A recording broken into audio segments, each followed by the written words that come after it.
भारत में सेमीकंडक्टर बनने की शुरुआत भी 50-60 साल पहले हो सकती थी, लेकिन भारत ने वो बस भी मिस कर दी और आने वाले कई वर्षों तक ऐसा ही होता रहा।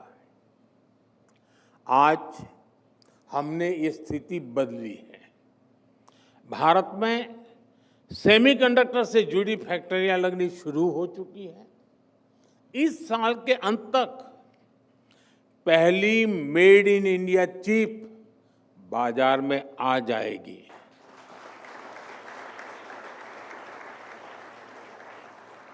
साथियों, आज नेशनल स्पेस डे भी है। मैं आप सभी को नेशनल स्पेस डे की शुभकामनाएं और उसके साथ ही इस सेक्टर की भी बात करूंगा। 2014 से पहले स्पेस मिशंस भी सीमित होते थे और उनका दायरा भी सीमित था। आज 21वीं सदी में जब हर बड़ा देश अंतरिक्ष की संभावनाओं को तलाश रहा है, तो भारत कैसे पीछे रहता। इसलिए हमने स्पेस सेक्टर में रिफॉर्म भी किए और इसे प्राइवेट सेक्टर के लिए ओपन भी कर दिया। मैं आपको एक आंकड़ा देता हूं। ईयर 1979 से 2014 तक भारत में सिर्फ 42 मिशन हुए थे, यानी 35 इयर्स में 42 मिशंस। आपको ये जानकर खुशी होगी कि पिछले 11 सालों में 60 से ज्यादा मिशन पूरे हो चुके हैं।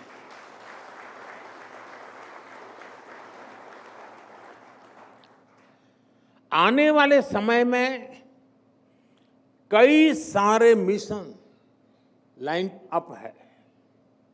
इसी साल हमने स्पेस डॉकिंग का सामर्थ्य भी हासिल किया है। ये हमारे फ्यूचर के मिशंस के लिए बहुत बड़ी अचीवमेंट है।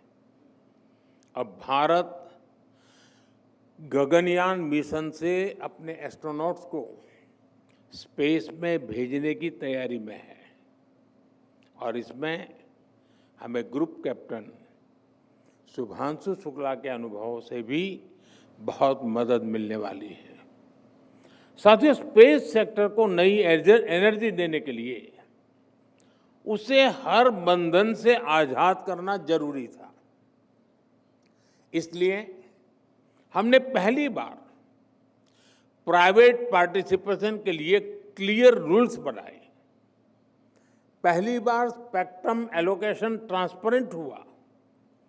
पहली बार फॉरेन इन्वेस्टमेंट लिबरलाइज हुआ और इस साल के बजट में हमने स्पेस स्टार्टअप्स के लिए 1000 करोड़ रुपए का वेंचर कैपिटल फंड भी दिया है।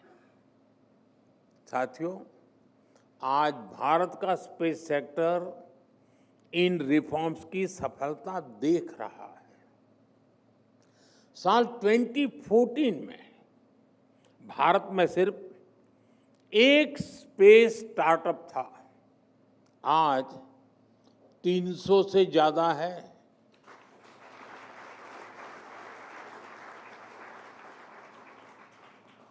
और वो समय भी दूर नहीं जब अंतरिक्ष में हमारा अपना स्पेस स्टेशन होगा।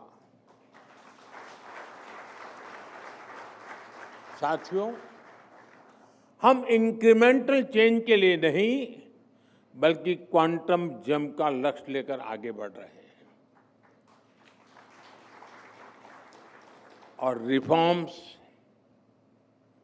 हमारे लिए न कंपल्सन है, न क्राइसिस ड्रिवन है। ये हमारा कमिटमेंट है, हमारा कन्विक्शन है।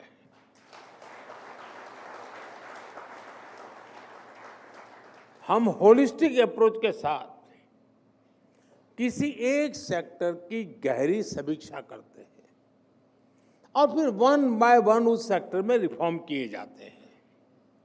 फ्रेंड, कुछ ही दिन पहले संसद का मॉनसून सत्र समाप्त हुआ है। इसी मॉनसून सत्र में आपको रिफॉर्म्स की निरंतरता दिखेगी।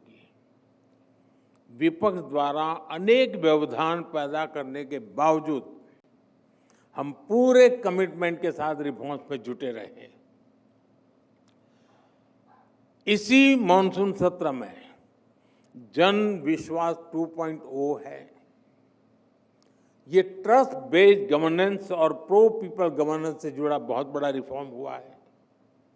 जन विश्वास के पहले एडिशन में हमने करीब 200 माइनर ऑफेंसेस को डीक्रिमिनलाइज किया था। अब इस कानून के दूसरे एडिशन में हमने 300 से ज्यादा माइनर ऑफेंसेस को डीक्रिमिनलाइज कर दिया है। इसी सेशन में इनकम टैक्स कानून में भी रिफॉर्म किया गया है। 60 साल से चले आ रहे इस कानून को अब और सरल बनाया गया है। और इसमें भी एक खास बात है, पहले इस कानून की भाषा ऐसी थी कि सिर्फ वकील या सीए ही इसे ठीक से समझ पाते थे, लेकिन अब इनकम टैक्स बिल को देश के सामान्य टैक्स पेयर की भाषा में तैयार किया गया।